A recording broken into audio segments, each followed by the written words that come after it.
When I was 20, I refused to own a blow dryer. I was convinced the heat from one would damage my hair. Well, one day I'm rushing to get ready, and of course, I have very wet hair. Now, at the time, I'm living in my first apartment, and I remember hearing there's a fan over a kitchen stove.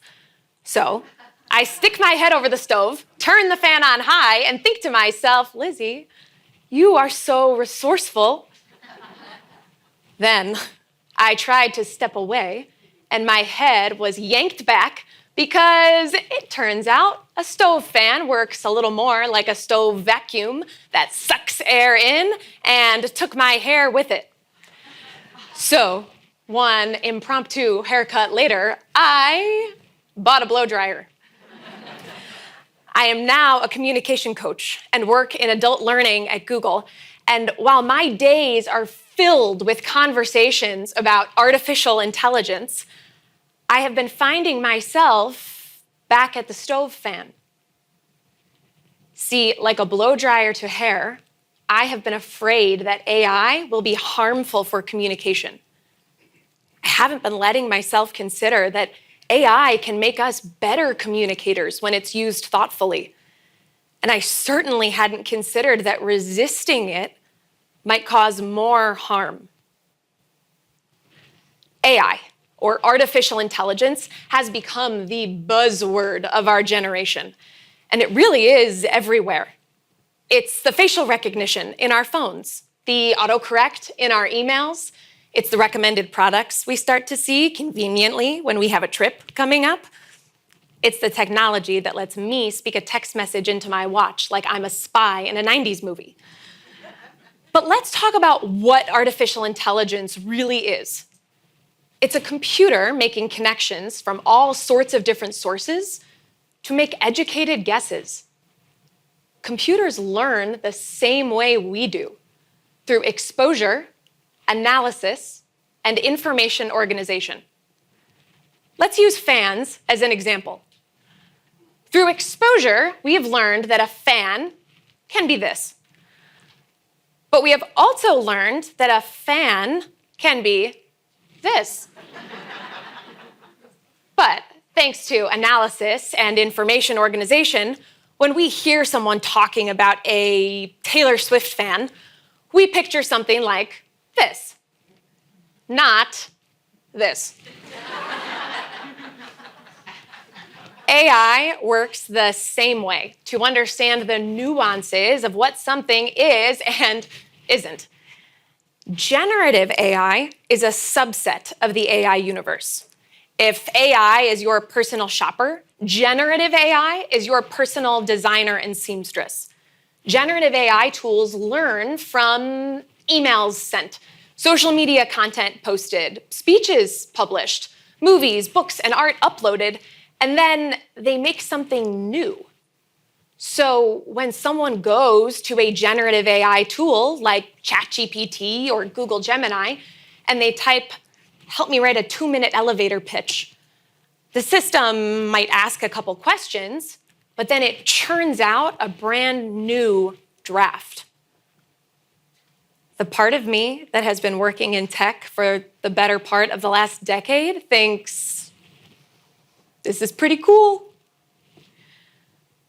But the part of me that cares so deeply about authentic communication has questions. Are creative and critical thinking skills no longer going to be valued? Are we going to get generic AI-written emails, listen to people reading scripts a computer wrote in meetings and interviews? Are we going to know who we're talking to? The common selling points for AI are that it saves time and saves energy. So, am I going to be replaced?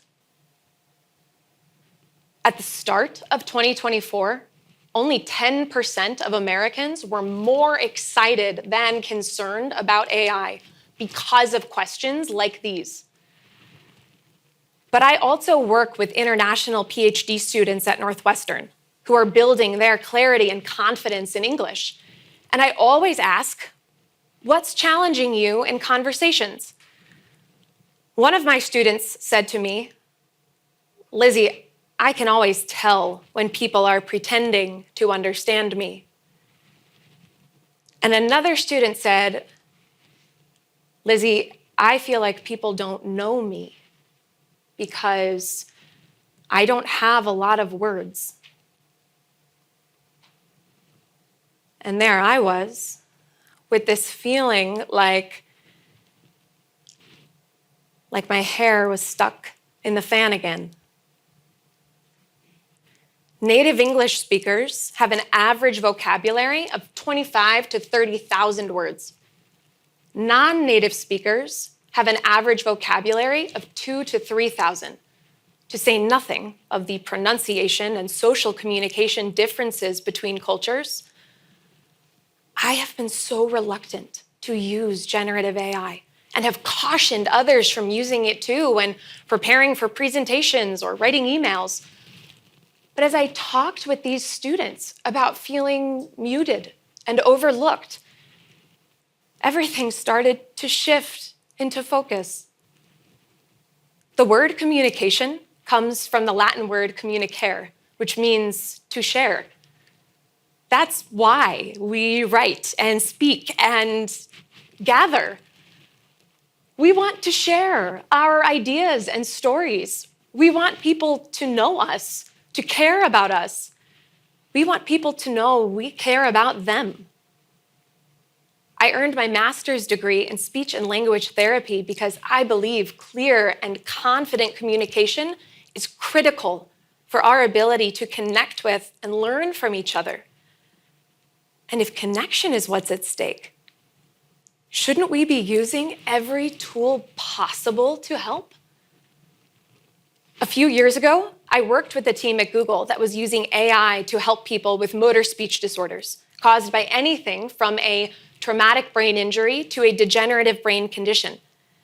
The technology can learn the unique speech patterns of someone who is otherwise almost impossible to understand, and then can transcribe what that person says in real time. I watched as people realized they could introduce themselves with their own words. They could order a meal at a restaurant independently again. Yet, as incredible as AI can be, there is generally this stigma around it. The feeling that it's cheating, the concern that it's going to make huge skill sets obsolete, the very real fear that it could steal our likeness, intellectual property, or produced work. And these are valid concerns, worth exploring. But the way we are currently having that conversation is building a stigma that stops people from using AI at all and leads to judging those who do use it. I can't dispel every concern about AI, but when I consider the growing need for communication support, I ask myself, what am I most afraid of? I'm afraid for a future where we stop listening to each other. I'm afraid for a future where we can't understand each other. I'm afraid for a future where only the most naturally confident voice in the room is respected and great ideas and important questions are lost. By contributing to the stigma around these tools, whose voices am I silencing? There are more than twice as many non-native English speakers as there are native English speakers worldwide. Between 5 and 10% of the US population has a communication disorder, and every day I am having conversations with professionals who are so overwhelmed finding the perfect word to use, they can't begin to think about how they personally are showing up while they're speaking. Authenticity, showing who you are, letting yourself be known is considered an essential quality for a successful leader, yet speaking authentically is, ironically, not always natural or accessible. So what are we doing to support authenticity in everyone's communication? Using AI and removing the stigma around it are next steps. And I know, we hear artificial intelligence, we think fast, easy, perfect. A little antithetical to authenticity. But if we listen closer, there is a harmony. AI saves time and energy that we can use to infuse ourselves into our work. AI makes authenticity more accessible. So in the same way we turn to friends, mentors, coaches, let's add AI to our toolbox of resources that help us grow.